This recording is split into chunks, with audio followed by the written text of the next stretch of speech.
the Week. I'm Dara Briain. Joining me this week are Darren Harriott, Zoe Lyons and Ed Gamble, James Acaster, Hugh Dennis and Angela Barnes.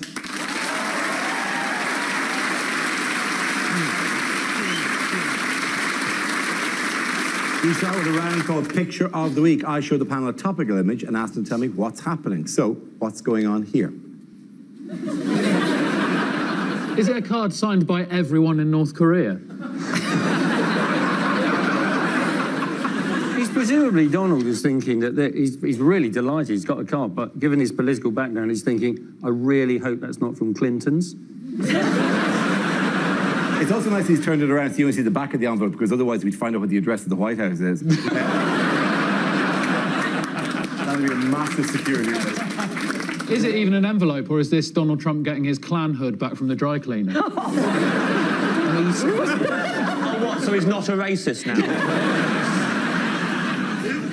Is that Donald Trump doing a hilarious prank where when you lift up the flap, he's got his willy poking out?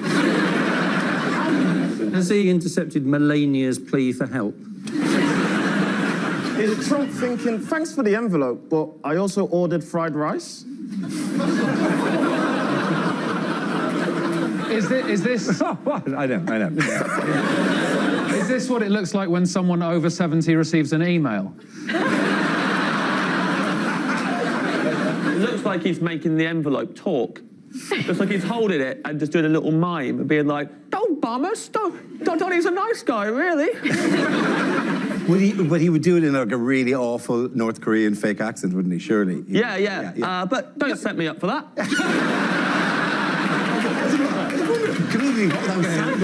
I reckon, knowing Donald Trump's intellect, he's probably had a stationary mishap and superglued himself to an envelope about 3 weeks ago. He's just trying to style it out. Is this actually a prank being played on him by Kim Jong-un? All to do with his collusion with Russia. When he opens the envelope, there's actually a smaller envelope inside, and when he opens it again...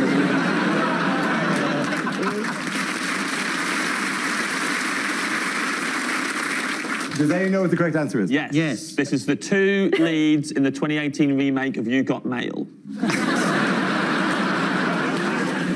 They're meeting in the White House to discuss the upcoming summit between North Korea and the United States. That's very good. Thank you very much. Hugh. Very good.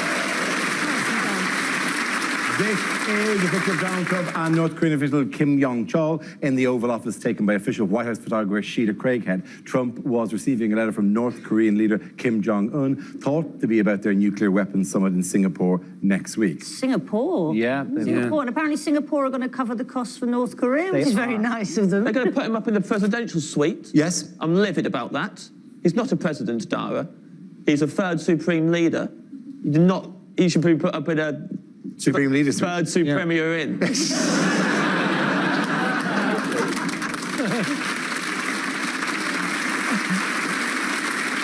What concessions are we hoping that North Korea will make at this? What will be a triumph at this? Well, they're going to denuclearise the peninsula, apparently. Yeah. I don't quite know what that means, really. It means to take the nuclear away. Okay. Yes. It's a science guy. Yeah, it's always good to have you here, isn't it? Someone's been texting Brian Cox again. Has he replied yet, Dara? No, still waiting. Long string of iMessages with Dara going, please, Brian, say something back to me. It is just depressing. It's every week it's going to be Donald Trump again, isn't it, now, from here to eternity? Yes. And all I think when I see Donald Trump, now I get the same thought in my head as I get after a particularly painful bikini wax. Bush wasn't that bad.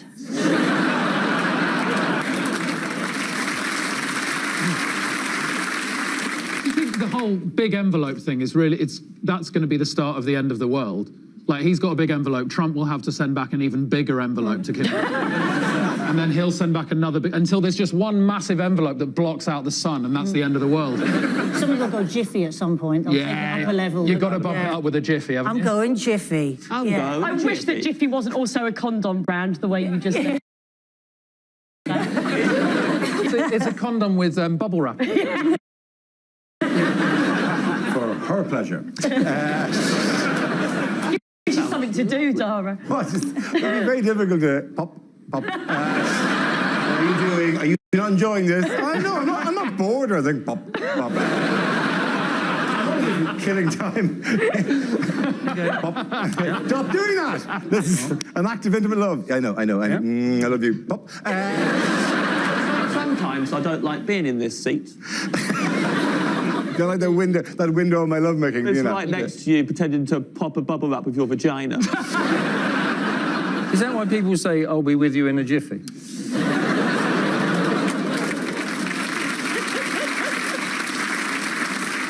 That applause is sort of what it sounds like when you really go for it wearing a suit.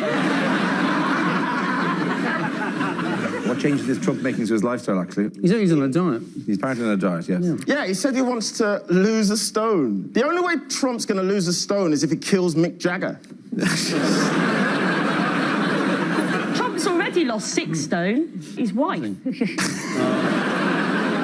I think he thought it might be provocative going to talks about denuclearisation if he himself weighed 3 megatons.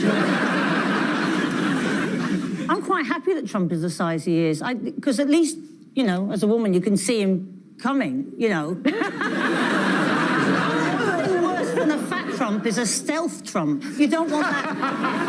Aerodynamic Trump. You don't want a stealth Trump creeping up on you, do you? Going, hey, hey, hey, hey, you know. I'm glad he's on a diet. It's about time he got impeach body ready. That is the oddest reaction I've ever had in an audience. You all groaned and then applauded. You skipped a laugh, and you know what? I'll take it. Which Kim did Trump manage to meet? Kim Kardashian. Kim Kardashian, yes. That is a photo of the arse that broke the internet standing next to Kim Kardashian.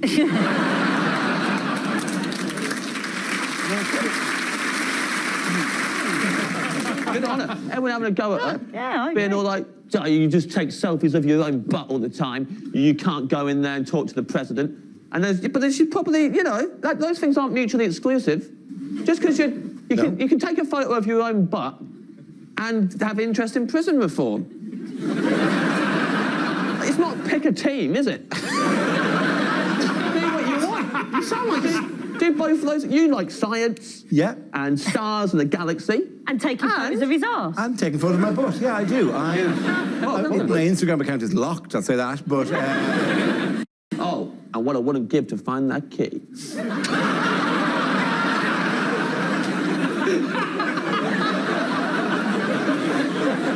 Out of interest, how do you take the selfies of your own butt? Of my own butt? Yeah. Okay, I have a curved stick. And a complex set of mirrors involving angles and stuff. Brian Cox set it up for me with the physics. How has Trump angered his allies around the world? He's introduced tariffs. He has. On steel and aluminium, although we might, on the UK, on the EU, although we might get away with that because they don't call it aluminium, do they? Call it aluminum. You really think you will evade any international tariffs by the thing will come in and they won't recognise the word aluminium? They'll go, is this aluminum? And we'll go, no.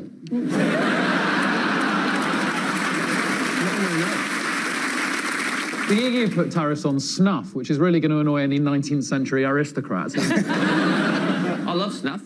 Do you? Yeah, I popped some before. Give me a bit of courage to do this show. No, James, you did cocaine. Okay, at the end of that round, the first to James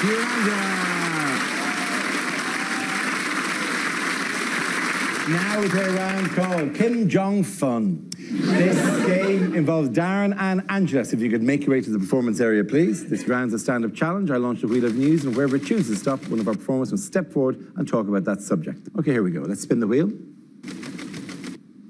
The first subject is work. Who wants to come in that? Darren. Hey, I used to have a job. Well, like a normal job. I used to work as a bouncer. And when I worked as a bouncer, you get a lot of insults. No one ever tells you about the insults that you get. I'll tell you the worst insult I ever got, right? It was from a student, little shit. Nah, keep raising those fees, right? This student, right, he was causing trouble. I chucked him out. He just looked at me and he went, yeah, you're a bouncer. Is that what you always wanted to be? There was no moment I realized I wanted to be a bouncer. It's not like I was in school as a kid And my teacher sent me out the class for talking, and I stood next to the door and I was like, actually, I'm pretty good at this.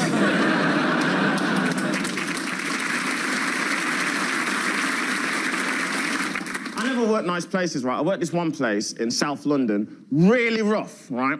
On my first day, they put me on search, and I was searching people, patting people down as you do. This guy walks in, he has a bit of an attitude, right? In his pocket, he has one of those, like, utility things with different parts. And as I'm searching him, I've said, oh, you've probably forgotten this, but you can't take that in because it's got a little blade on it.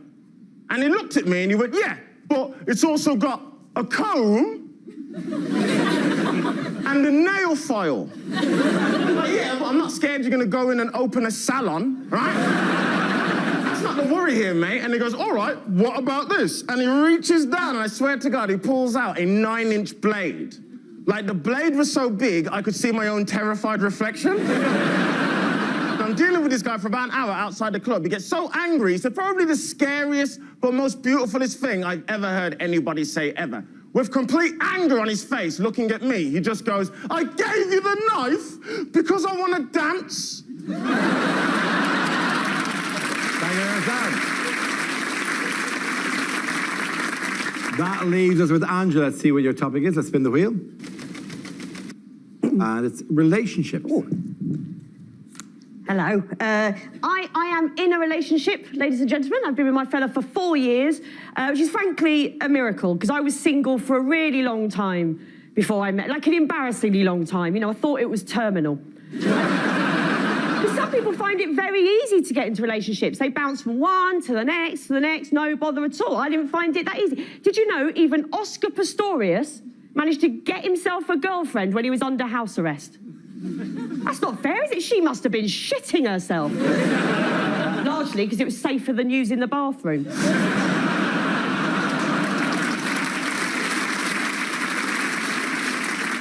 I love that moment while you decide whether that's all right or not. I met my fellow online, and I loved internet dating. Here's my little trick, right? If you're going to do it, what you do is you treat it like a game, like a hobby. Like I kept a spreadsheet of all my results. You know, no, because you meet some glorious losers along the way. I went on 2 dates. This one guy, I thought he could have been the one. Could have been so much so that I invited him round to my house for dinner, and he came round and we went to bed together because it's the 21st century and I'm a slag. And be what I like, right? And we were about to get down to it, and he said something to me no one's ever said to me before. He said, Angela, I'd really like it if you'd let me cover you in toothpaste. But no, you lot don't look shocked by that. Is that a thing? Toothpaste? I said, for a start, it's got a certain deep heat quality to it. You're going to cover me in a toiletry, at least make it imac and save me a job later. He'd even brought his own toothpaste with him. Yeah, and it wasn't the cheap stuff either. It was Oral-B. Which, incidentally, is also what I graded him on my spreadsheet. Thank you very much. Point there for Angela. Come on back.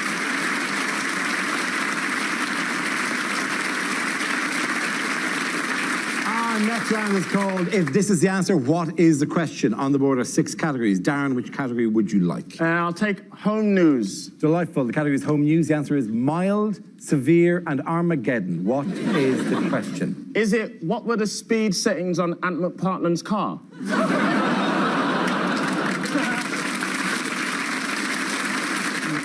What does Roseanne divide her tweets into? Is it the name of Jacob Rees-Mogg's next 3 children?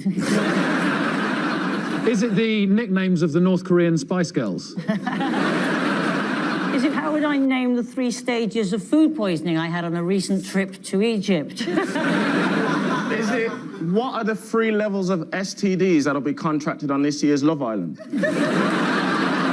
What were the 3 possible outcomes when Meghan Markle was introduced to Prince Philip? Is it? What 3 options do I give criminals before delivering a good old-fashioned pummeling? You've got to stop doing this. This vigilante thing has got to end. Also, you've revealed your secret identity. So, I don't care. Look at my... Get the camera on me. It's me, criminals. I'm the pummeler. And you've not even got changed. You've just taken your mask off. So just what I wear anyway, and then I pull the jumper up over my head. What are the 3 most frequent entries in Elvis's poo diary? No? Okay, maybe. I really like that. Is it name 3 words that get progressively harder to spell?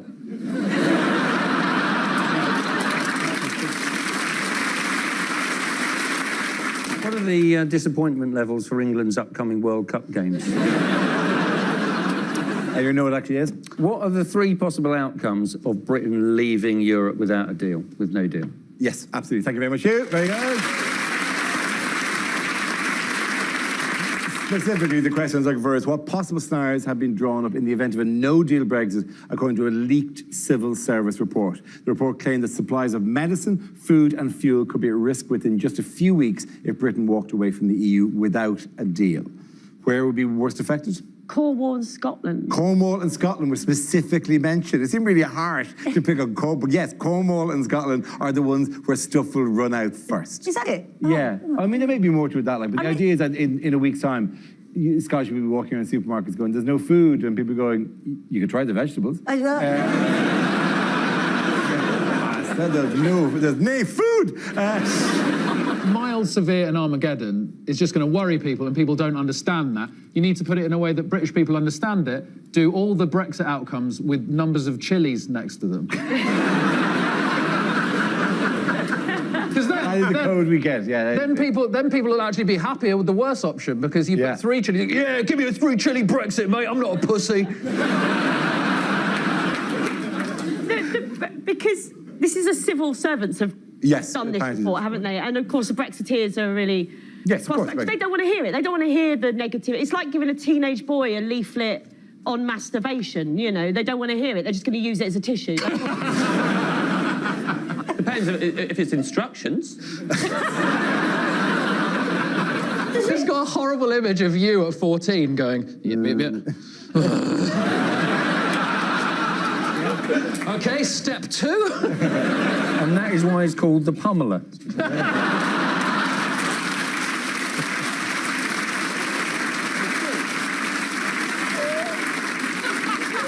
You with your jumper over your face going to town on yourself. Take that, criminals! Take that! How have Brexiteers reacted to the leaked report? Jacob Rees-Mogg has described it as Project Fear on speed. Now, I don't believe he said that, because I think he would have said Project Fear on laudanum or opium. But then I thought I'd quite like to see Jacob Rees-Mogg on speed, because then maybe he'll speak at the same speed as the rest of us. You should know, by the way, Rees-Mogg. If you're Irish, Rees-Mogg is just... he does interviews about Ireland, and he clearly knows nothing about Ireland. And you're kind of going, all of Ireland watch these interviews and going, what? How is nobody asking any questions of this man? He clearly goes up and goes, well, the situation in Ireland with the border is that whole region is run by unicorns and leprechauns anyway. You might as well be saying this genuinely. And that's not true. Ferocious, but no, it's not run by unicorns.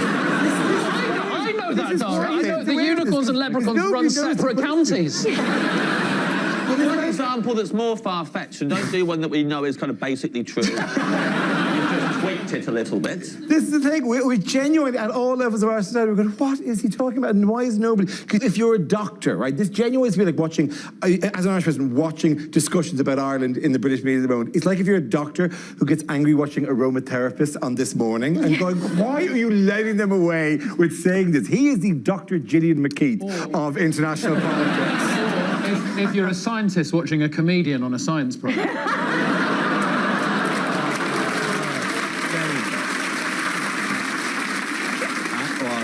I know you know Nuclear, and that's a word I know how to use. Someone told me that today it is 13 years since the first ever episode of Mock the Week was filmed. It is. That's true? That is true. And that is the biggest burn ever on this show. I feel like I've been pummeled. Yeah. What setting do you want, my man? I don't remember the Leave campaign mentioning these potential results. Yeah. I don't remember seeing the bus with no medicine, no food, and you have to suck someone off to get a Twix. Then you would have voted Leave, right? Yeah. It's a nightmare for supermarkets. They run out of food. And presumably for Deliveroo, because they'll have to cycle your pizza from Belgium. But now that we are leaving, and I was a Remainer, there's a bit of me that kind of, bring on the Armageddon. Really, I kind of picture myself in 3 years' time just sat on a porch in a vest with dribbles of bourbon and gravy down it, just with a half-cocked shotgun over one arm, just going, get off my land! I'm just, we've got to do it, let's do it. I'm just bored of it, aren't you? I'm bored of having to write jokes about it. I'm bored of having to think about it. I feel about Brexit now the same way as I feel about being flashed at by a stranger. I no longer care if it's hard or soft. I just want it to bugger off.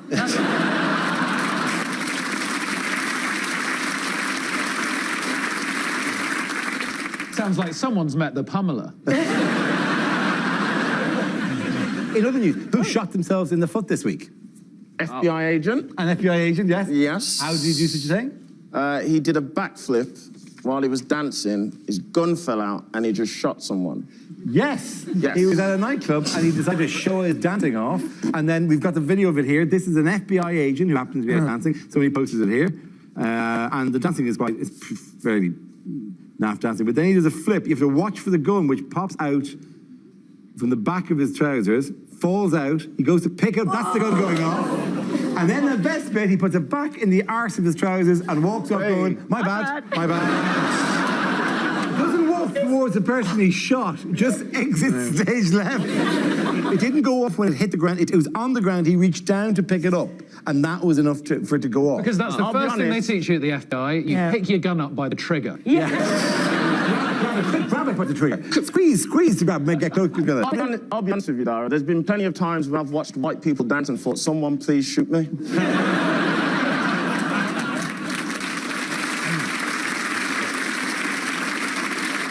The gun lobbyists would claim that if the other dancers had all had guns, that would never have happened. Yes. At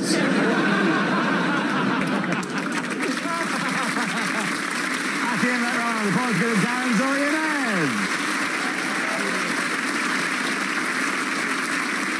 Now we come to scenes we'd like to see. So if everyone can make their way over to the performance area, I'll read out this week's topics, and then we'll see what our panels can come up with. Okay, here we go. The first subject is commercials that never made it to air. Trouble with your nerves?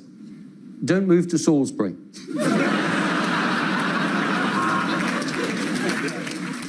Special offer, must end soon. Anton Deck, buy 2, get 1. Southern Rail, on time, every time. Oh no, my husband died in the night. He was wearing his favourite kilt and he had this lovely fudge and he passed away and now I've got no husband. Real Scottish widows.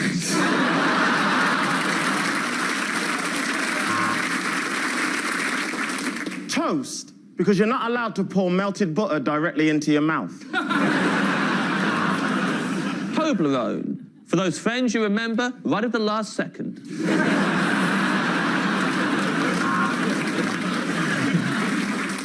Ryman are changing their name in the Northeast. They're going to be called Ryman. Can't decide between LSD and magic mushrooms? Well, read all our reviews of hallucinogenics on TripAdvisor. Want a blush that lasts all day? Watch 50 Shades of Grey with your nan. Black and considering dignitas? Why not save your money and come to America? Approach a police officer for more information.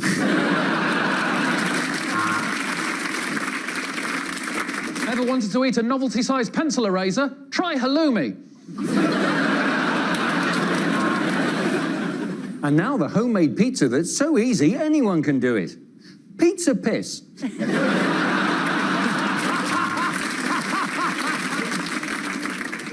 I'm Gaz, this is Lecky, and we're the new hosts of Saturday Night Takeaway. The new frosty cereal for people with Tourette syndrome. Their grandma's a bitch.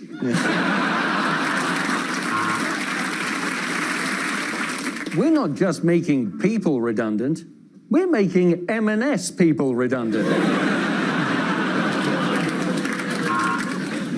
Ladies, feel more confident with Tenor Lady. You're in safe hands. Cars, because sometimes horses are just two men in a costume.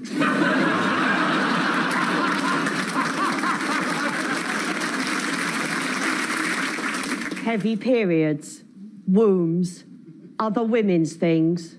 Right, now the men aren't listening. The revolution starts at dawn. Hi, I'm Kevin Bacon. Please kill me.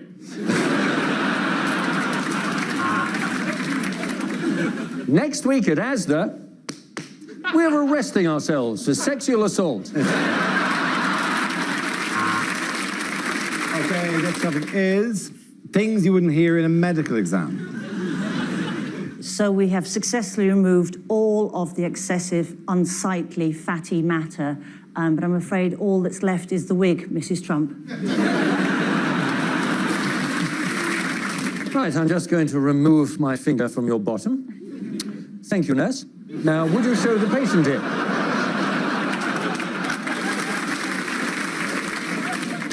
And how many units would you say you drink a week? Oh, 4. Tell you what, I'll just write absolute lightweight. Mr. Rees-Mogg, you must be in for your bellendoscopy. Now, you may feel a slight itching sensation because I forgot to put my gloves on and I'm absolutely riddled. Yeah, when you pick up your prescription, do me a favour, deliver this message. Pharmacists stink, doctors rule.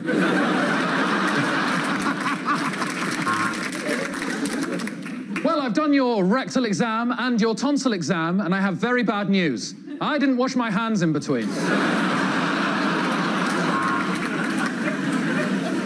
You're constipated. Well, that's because you've only got 3 weeks to live. Only joking, but you're not constipated anymore, are you? It was a 6-month waiting list because of all the immigrants. Now that they've gone back home, it's an 18-month waiting list. Turns out they were all the staff.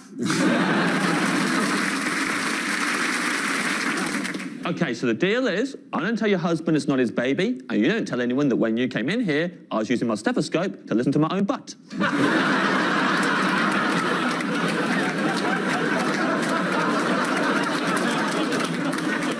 I'm afraid you have 2 rather nasty-looking moles on your back, but more worrying than that is the aggressive-looking ferret in your arse. Doctor, I feel like a pair of curtains. Pull yourself together. What? I clearly got a mental disorder that's so inconsiderate. A classic's a classic.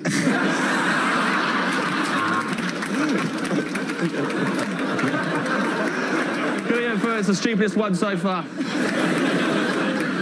I would shake your hand, Doctor, but I just don't want to drop my stool sample.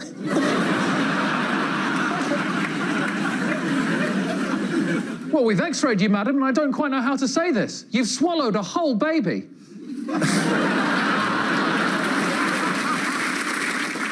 Oh, that's nice. It says here you've got a trophy. Oh, atrophy. Well, you need 2 prosthetic limbs. It's going to cost you an arm and a leg. Well, I got a pen, and I joined together all the moles on your back, and it made a picture of me, and I think we're soulmates. Hold me forever. I love you so much.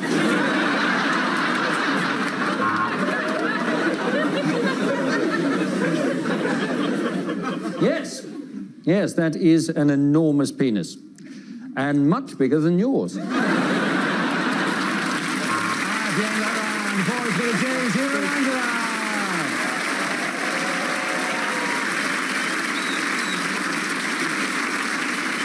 And that's the end of the show. This week's winners are James Acaster, Hugh and Angela Barnes. Commiseration to Darren, Harriott, Zoe Lyons and Ed Gamble. Thank you for watching. I'm Dara. Good night. And Mock the Week is back at the same time next week. Frankie Boyle's taking over on BBC Two. His New World Order back tomorrow at 10.